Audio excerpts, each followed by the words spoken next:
بدید بدهکارن. توجه میکنید؟ اینا رو من میدونم، اما باور کنید عزیزان، نزدیک عیدم هست، بازار خرید داغه. برای اولین بار در تاریخ بشریت این مرد بود که احساس رو کشف کرد، زن عشق رو کشف کرد، مرد پول رو کشف کرد، زن خرید رو کشف کرد. بعد از اون مرد 1 میلیون چیز دیگه کشف کرده، زن همچنان در حال خریده، همچنان میخره. بابای مرد رو در آورده. من میدونی چرا ناراحتم؟ چون که تبعیض قائل میشن. شما ببینید روز مادر نیست. بابا به این قشنگی دارن دست میزنن. باباری بایگانو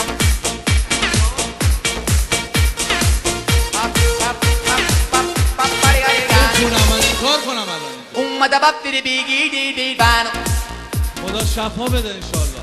باباری بایگانو بیا بغلم.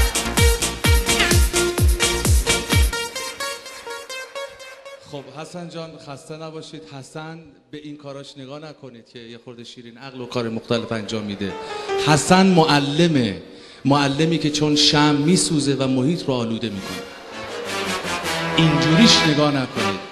من روی برگ گل نوشتم که دوستت دارم حسن، اما تو این بز اومدی اونو خوردی.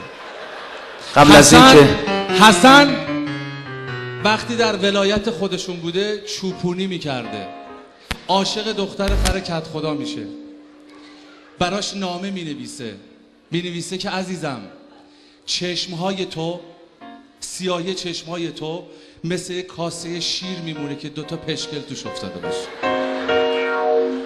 حسن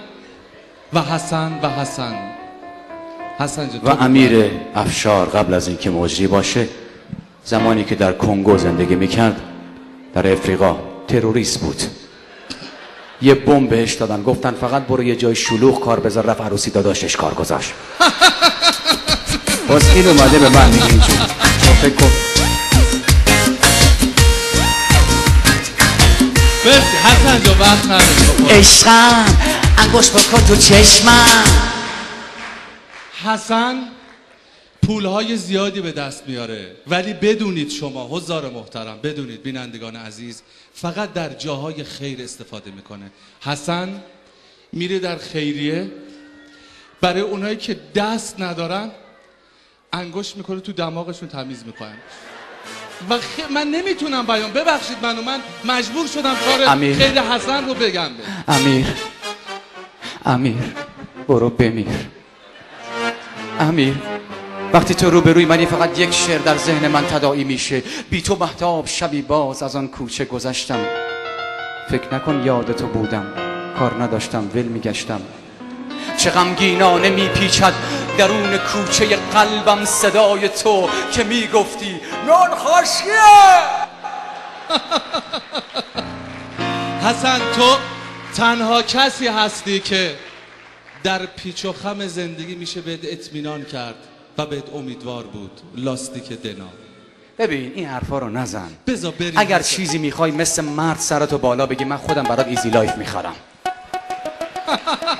آره مشکلی نداره.